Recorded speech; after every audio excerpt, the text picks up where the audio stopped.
Today on Blue 58, it would be nice for the Packers to have some more help in their edge rusher group, but they also don't necessarily need to pick one early. That's a great position to be in heading into this year's NFL Draft. Blue 58! Hello and welcome to another episode of Blue 58, the one and only podcast of thepowersweep.com. I'm your host, John Meerdink, and I am very happy to be with you here for another episode. There's something going on with Aaron Rodgers, but also nothing has happened as of when I'm recording this particular episode of Blue 58. It's 9 o'clock p.m. on Thursday, March 9th, as we get rolling here. Aaron Rodgers is still a member of the Green Bay Packers so far. Maybe something changes in the midst of this podcast and I have to start from scratch again. Maybe not. But for right now, we're going to talk about edge rushers. I think everybody's pretty up to speed on what's happening with Rodgers.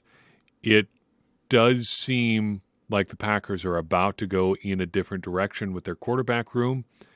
When that happens, if it happens, we will try to bring you something as soon as we can. I do have some thoughts, but we'll wait until whatever is going to happen is official. And though it seems like something is going to be happening soon, in theory, this could still last months and months and months. Fun times. So we will see exactly how that sorts out over the next few days and hopefully, at most, weeks. In the meantime, we can start preparing for the 2023 NFL Draft. We were supposed to do this earlier this week, but I had to take an episode off, feeling a little bit under the weather earlier this week. We are back to basically normal now, so we are going to try to talk a little bit about the potential edge rushers that may be making their way to Green Bay. Right up top, I think I've said this now for years and years and years, but the NFL Draft is not my strong suit. I am not a film junkie, though I do enjoy trying to figure out what traits a guy possesses that could jump to the next level. I am not enough of an analytics guy to really pull out in-depth numbers on who is going to make a big jump into the NFL. But I do think it's worth sorting out each position, trying to figure out who is good and who isn't. So the best way that I know to do that is to go to create a framework and see who that framework points to as promising players in the NFL Draft. And I always like to start with edge rushers because it feels like that is the easiest group to look at for a couple of reasons.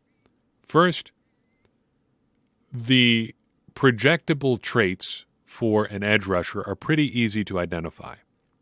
You need somebody who's at least a very good, probably an elite level athlete, and you're going to look for somebody who you would prefer to have been some level of productive in college. Athleticism is pretty easy to quantify. You could just go on the basic combine numbers, but fortunately, thanks to Kent Lee Platt, we have the wonderful relative athletic score. Productivity-wise, what I look at for edge rushers boils down this year to two things: production ratio and pressure rate. Production ratio is something we've talked about for years here on Blue 58 and at thepowersweep.com. It was developed by NFL analyst Pat Kerwin. You calculate it by adding up a guy's sacks and tackles for loss and dividing it by games played. Ideally, that is going to work out to a ratio of 1 or better. For our purposes, I like to look for edge rushers who've produced a production ratio of at least 1.5 in their entire college career. We're looking for dominant players here, or at least very productive players.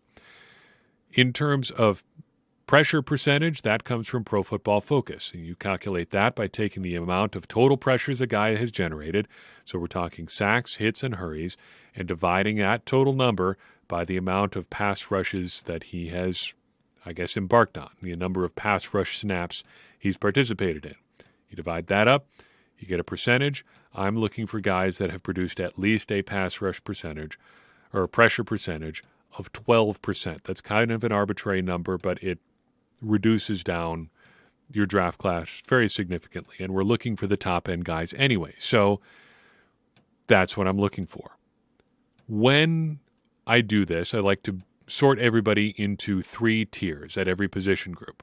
We're going to add a little bit to that this year, but generally it's going to sort out into 3 tiers. And basically for every position group, tier 1 is guys that are productive and athletic. Tier 2 guys are just athletic, and Tier 3 guys are just producers. Generally speaking, that seems to produce the best sort of pool of guys who could succeed in the NFL, rated in some order of preference, because you want the guys that are productive and athletic first, then probably just production, or then probably just athleticism, then probably just production. Tier 1 generally projects the best. Tier 2 is the next best. Tier 3 projects or prospects are interesting, but usually only as roster fillers. For Tier 1, among our edge rusher prospects, we're looking for guys that have a relative athletic score of 8 or better, a production ratio of 1.5 or better, and a pressure rate of 12% or better. Tier 2 guys have a relative athletic score of 8 or better, and a production ratio of 1.5 or more, or a pressure rate of 12% or more. So just one or the other of the productivity numbers. And then Tier 3 is just the relative athletic score. I've also wanted to mention some borderline guys here, because there are some prospects in this year's class in particular who are unusually productive but didn't test quite as well as you might have expected. And I think those are guys worth talking about, because I think there's an opportunity to get real value there toward the middle and end portions of the draft, which is probably where the Packers should be looking to spend their resources if they want to draft an edge rusher. If you're looking at that 3rd to 6th round, I think that's really where the Packers could get some premium value in this edge rusher group, because it seems like that there aren't a whole ton of guys that are just super duper top end players. There are a couple, but it's not a super deep class at the top end. However, those guys that are like B+ to B- players, there's a whole ton of those. And I feel like working through our draft class this way, we're going to have a chance to really find some of them. I pull my numbers from a combination of sources. I get a base level draft class of about 350 to 400 players from CBS. They're one of the only easily exportable resources where you can get a ranking of like the top few hundred guys in the draft. And that usually gives us a pretty good pool to pull from for just raw names, heights, weights, and positions, as well as schools. So that's where the raw data comes from. We get relative athletic scores from Kent Lee Platt's great relative athletic score website. You probably have seen it or heard about it either on this podcast or somewhere else by now. And then testing data comes from a variety of sources as well, either from relative athletic score or from other sources. And I will try to make mention of that as it comes up, if it's coming from a source other than one that we would typically expect to use. As of right now, I have 46 edge prospects in my database. Only 25 had testing data when I compiled it. The Pro Day circuit has really just started to kick off this week, so we will get more athleticism data from some of these guys, more testing numbers from some of these guys as the days and weeks go on. But for right now, this is what we've got. So if there are guys that are omitted that you want to hear about because they haven't had testing data yet, we'll try to circle back as their pro days come up. I'm going to try to fill out as much information as we can as this process goes on. We will try to keep you in the loop on that, because this is sort of an iterative process as we head towards the NFL draft. So all that background aside, all that data work, who are we talking about? I think I have to issue a couple more caveats here before we really get started. First, I found this approach tends to favor guys who are pass rushers, but not necessarily against the run. I'm not sure I have found a great way that anybody quantifies college run defense yet at the individual level, and I'm not really sure that really matters all that much at the college level anyway, because I kind of feel like for edge rushers and defensive linemen, on the edge in particular, it's kind of like tight ends are on offense with their blocking. You kind of just assume that they're going to be bad until they prove otherwise at the NFL level, because things are so different from college to the NFL. Guys that are 230, 240, 250 pounds are not expected to be big-time edge setters against the run right away coming out of college. And that's where a lot of these, great testing edge rushers are going to end up weighing. So just keep that in mind in the back of your head. If we talk about a guy who isn't a great run defender, that's not necessarily a huge dig. It is something to be aware of. we just don't have a lot of ways to quantify guys that are super elite run defenders. If there is a guy who's supposedly great against the run, definitely that's worth mentioning. But, shoot, I think they're probably going to be the exception rather than the rule, or something you should even really be looking for all that much, just because of how difficult it is for a guy to jump from college to the NFL and be a worthwhile contributor against the run. So let's talk about some guys. My number one tier is just two names long right now. And I actually don't even want to spend all that much time on either of them because we don't have testing data on either one. But based on what they did do at the Combine, based on what they offer already, I'm pretty confident that both of these guys are going to hit 8+ if and when they test. If not, I still feel comfortable putting them in Tier 1 anyway. And these guys are Will Anderson Jr. from Alabama and Will McDonald IV out of Iowa State. Both of these guys were insanely productive in college. Anderson had a 2.26 production ratio. He got pressure on 17.5% of his rushes in college. That is the second best and best in the class in those two respective numbers. Meanwhile, McDonald, a little bit lower, 1.55 production ratio, 14.4% pressure rate at Iowa State. He's a little bit on the small side at 6'3" and 236 pounds, but being a guy who projects as a pretty good athlete with that level of productivity, he meets the thresholds. You got to at least throw him out there. So they check all the boxes. It looks like they're going to be solid, productive pass rushers. The Tier 2 guys is where it gets really interesting for me, and I've got a handful of these guys that I think are worth talking about in this year's class. And we'll start with Yasir Abdullah out of Louisville. Come on, amateur hour. Don't pronounce the S. Louisville. Anyway, 6'1", 242 pounds, a relative athletic score of 9.47. He makes it into Tier 2 on the strength of his pressure rate, a 13.27% rate for his career. He played a whopping 52 games at Louisville, which is probably the reason that he falls a little bit short on production ratio. It's hard to maintain high levels of productivity over that number of games. But he was productive, and that, I think, is something to really like about his game. He played a lot, and he produced a lot, and he projects in just about every scouting report you read as a very high-effort player. However, he is a little bit on the smaller side. 6'1" is pretty stumpy for an edge rusher. 242 pounds is not all that heavy. I also have to ask, if he was this good, why did he bother playing a million years in college? And I understand that we had a pandemic in there, and that screwed up a bunch of guys' kind of both development timeline and when they wanted to leave school and when they were able to leave school and when they were playing games and things like that. But 52 games is an awful lot of football to figure out where you are as a college guy. And I suppose we should mention that things have changed in terms of the landscape of college football over the past couple of years, too. Guys have a lot more financial incentive to stay in school longer, too. So if the money is good, you might as well stick around and see what you can get. Maybe that is the case there. I don't really know.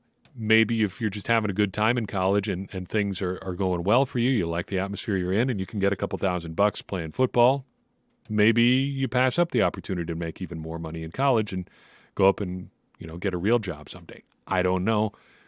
I think it is a non-insignificant factor, though.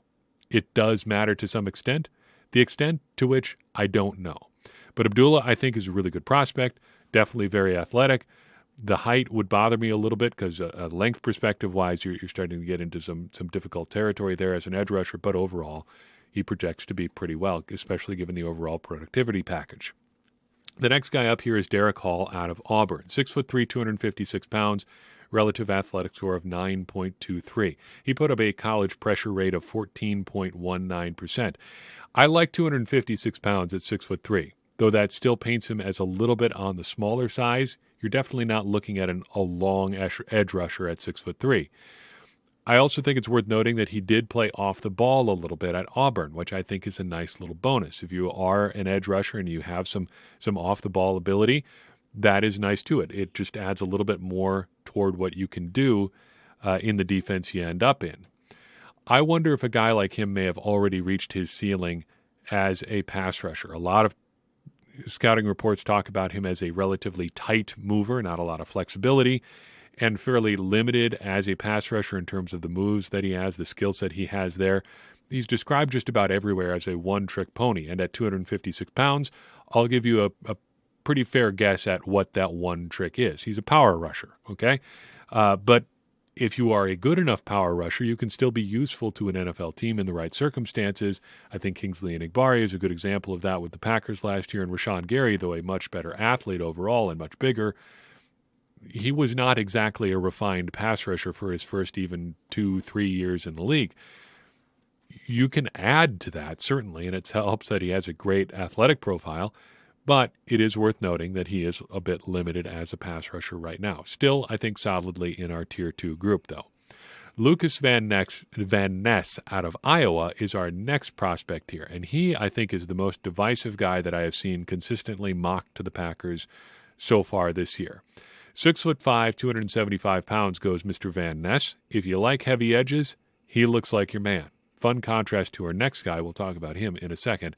One of my favorite prospects in this entire class. But for right now, Lucas Van Ness, 9.22 relative athletic score, 13.68% as a career pressure rate in college. I like that he is a bit of a rapid riser, and he's still young. He's coming to the NFL after his redshirt sophomore year. He was still productive in fairly limited reps in his being a career backup at Iowa. He never really was a full-time player for the Hawkeyes. He is big for an edge, heavy, but not overall big if you're going to be having him kick inside, especially if he's rushing with his hand on the ground. Now, the Packers did this with Za'Darius Smith and Rashawn Gary a few years back, much more commonly. They haven't done it quite as much, especially with Rashawn Gary injured, but over the intervening years, they haven't done it quite as much. But often, Za'Darius Smith would still be a stand-up rusher when he was rushing inside. It seems like when he moves inside, Van Ness is much more of a hand-on-the-ground type pass rusher, which changes the game a little bit. He's not so much a lateral movement pass rusher, even coming up the middle. He's power, kind of straight-ahead sort of guy.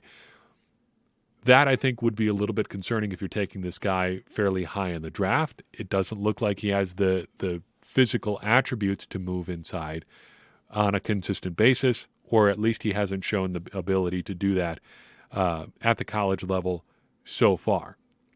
But he does seem to be coming on pretty strong, making a lot out of the opportunities that he did have at Iowa. That is not inconsiderable either. He stands in stark contrast to Nolan Smith out of Georgia, where Van Ness is big and heavy and a power guy. Nolan Smith is the exact opposite. 6'3", 235 pounds, put up a relative athletic score of 9.21, based largely on a 4.39 second 40-yard dash and a 41.5-inch vertical. Those are what we like to refer to in the business as what we call elite podcaster numbers. He could probably cut it in this industry with those kind of numbers alone. Put up a 13.65% pressure rate in college. He just didn't finish a whole lot of his rushes. His production ratio is a lot lower than you'd expect. It's actually under a 1 for his career. That's in part because he only had 12.5 sacks in 38 games, according to College Football Reference, though their numbers have been a little bit suspect in the past, so take those with a bit of a grain of salt. However, I will say that if you want athleticism, you've got it here. And you're not going to find an athletic package like this anywhere else in the draft. You'll find guys that are bigger, but you won't find guys that are his size that are as athletic as he is. You'll find some guys that are close. There aren't any people out there who really have the full athletic package that he does, even at a relatively small size of 235 pounds. However, if you're going to get away with being 235 as an edge rusher, it doesn't hurt to be a super-duper athlete. We did express a little bit of concern about his stats there.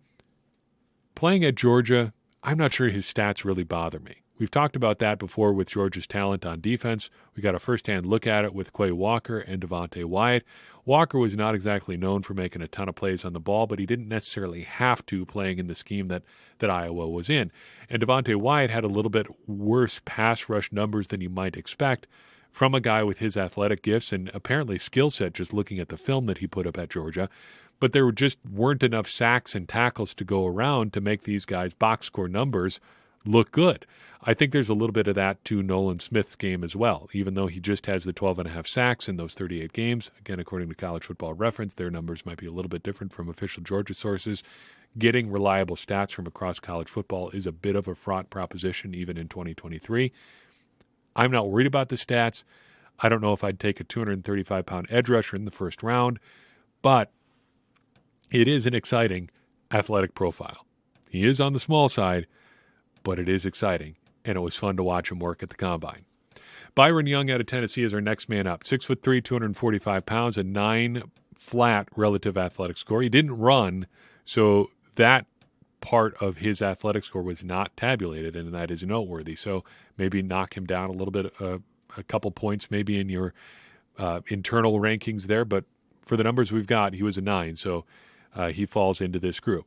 He had a 1.56 production ratio at Tennessee, 23.5 tackles for loss, and 12.5 sacks in 23 career games. Instant impact out of Young arriving at Tennessee. He arrived there after a stint in junior college, but you wonder if he's a little bit more in the Lucas Van Ness kind of flash in the pan sort of rusher. He did have more productivity than even Van Ness did in only a few more pass rush snaps, so maybe not quite as big of a concern, but I am a little bit wary of guys that show up and put up some big numbers in a relatively short amount of time. They have not proven to be particularly strong prospects in the past for me. I still think it's worth mentioning him for the productivity and athleticism that he does have. Two more guys in Tier 2 here, and then I want to mention just a couple other names that maybe fell out of this ranking for a variety of reasons. Lonnie Phelps out of Kansas is definitely not going to be a high-end prospect. You're not going to see him drafted probably on day 1 or day 2, but the Packers have gotten some good value out of day 3 edge rusher prospects on special teams in particular. And if you look at Phelps, a guy who's 6'3" and 245 pounds, you might have something along those lines there. 8.47 relative athletic score, 14.69% career pressure rate. He was productive. Getting a pressure, whether that's a sack, a hit, or a hurry, on nearly 15% of your rushes is good, regardless of where you play, regardless of your level of competition. For comparison's sake, at Michigan, Rashawn Gary had a career pressure rate of 14% flat. So Phelps was a little bit ahead of where Gary was in his career. However, we should also point out that Phelps never really was in an opportunity where he could grow as a player or really had an opportunity to integrate as a part of a program. He finished at Kansas after stops at Miami of Ohio and Tennessee Tech. If you're looking for a guy who really who knew what he was about from day one, Phelps probably isn't that. And I know the movement landscape is different in college football now, but I think it is worth noting that the guy didn't really find a place for himself until fairly late in his college career, and that is what is leading him to the NFL draft right now. Finally, the last of our Tier 2 guys for right now until we start filling out Pro Day stuff a little bit more is Isaiah McGuire out of Missouri. 6'4", 275 pounds, and 8.26 relative athletic score, production ratio of 1.5 for his career. I like the productivity, 32 tackles for loss, 17.5 sacks in 33 games. Not too bad. Also like the size, 6'4", 275 pounds, and fairly lean at 275 too. People describe him a lot in scouting reports as a lean body, which is weird, but if you look at him, it is true. It's just a funny thing to hear about a guy who's listed at 270 pounds. He does not appear to be super sophisticated as a pass rusher yet, which seems to pop up a lot in this class. You have guys that are athletic and fairly productive, but I think some of that productivity with their athleticism leads them to not necessarily build out the skills that they probably should to be getting ready for the next level of football. I understand why that happens. If you're getting away with something at the college level and it's working for you, why really try to make things more complicated for yourself than you have to? Understandable. Guys that lack sophistication as pass rushers are not uncommon. You have to just figure out if you think this guy can add the skills he needs to be an equally productive pass rusher in the NFL when everybody is just as athletic as he is. We have to return to Rashawn Gary here He too was not a particularly sophisticated pass rusher coming out of Michigan, but he has upgraded his skills considerably since then. He's not the most polished guy even now, but his athleticism combined with what he does have in terms of tools as a pass rusher makes him a pretty formidable force, and perhaps that is the sort of thing that a guy like McGuire could develop into. There are a few other guys who I do want to mention here real quick who did not hit the thresholds to get to at least Tier 2 and not Tier 1, but I think I would still be interested in acquiring at some point. And everybody that we list, even the guys that are just hitting the athletic thresholds, are people that I think I would be interested in the Packers drafting. If we mention them on this show or in write-ups at thepowersweep.com, consider that something of a seal of approval. Yes, we'd be okay with the Packers drafting them unless we say otherwise. A few other guys I want to mention here, starting with two Isaiahs right off the bat. Isaiah Land and Isaiah Foskey. Isaiah Land comes to us from Florida A&M University, the ultimate producer there. Career production ratio of 2.47, best in our class that I've uncovered so far. Career pressure rate of 14.49%, 42 tackles for loss, and 29 sacks in 29 career games. Insane. That is just insane. That is crazy productive. He's under an 8 for athleticism, but clearly he knows how to get to the quarterback. Anything still above a 7, which he is still probably worth considering.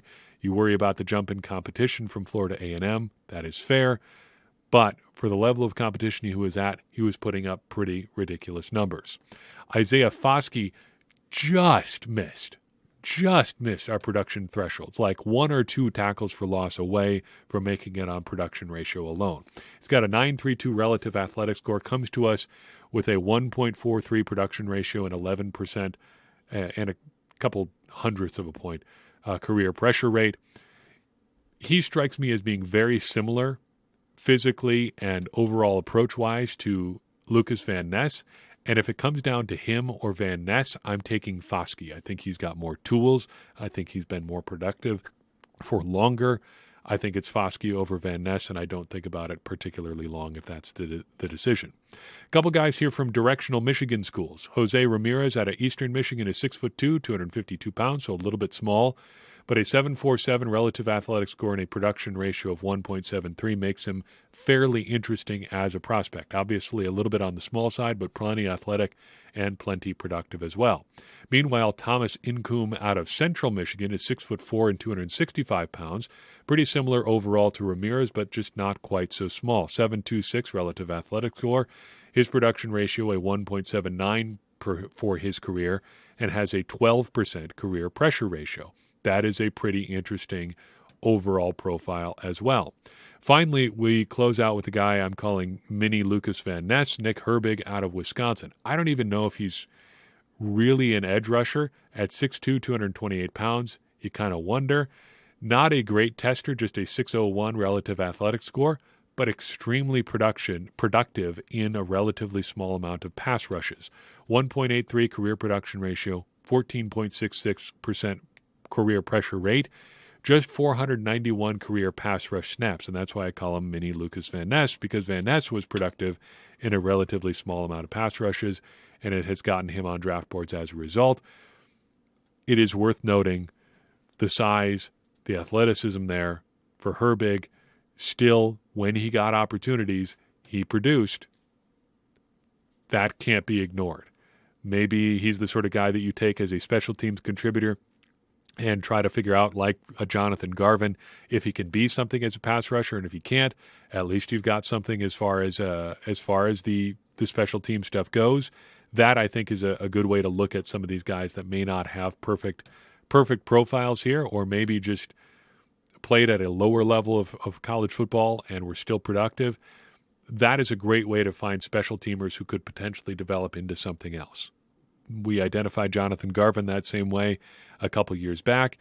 He has not developed overly much, but when he's been out there, he at least hasn't gotten the Packers killed as a pass rusher. He at least has proven himself to be fairly useful at times, and that's why I think a guy like him ends up sticking around for the Packers, and a guy like, say, the Utah State guy, Tipa Naliai, ends up out of a job in Green Bay.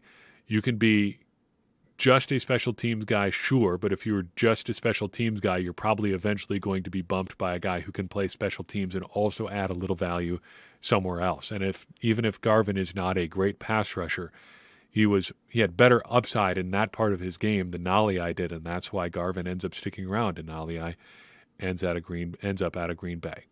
But those are the edges that I like, at least so far. We've got quite a long way to go as far as draft prep before we get to the big day itself. We'll undoubtedly discover more edges along the way as we get more testing numbers on some of these guys. We'll be sure to mention them to you as they come up. But in the meantime, I feel pretty good about that starting class, that starting group of edges that we've got here. It's an interesting class, and I think the Packers can really add a lot of good stuff to their defense if they decide that they want to go down this route. That's all I've got for you in this episode of Blue 58. I appreciate you tuning in. I would appreciate it even more if you would take a second and share this episode with someone you think would enjoy it. That's going to help more people find the show and get more people involved in this conversation that you and I are having about the Green Bay Packers, which in turn is going to help all of us, me included, become smarter Packers fans. And as I always say, smarter Packers fans are better Packers fans, and better Packers fans are what we all want to be. I'm your host, John Meerdink. We'll see you next time on Blue 58.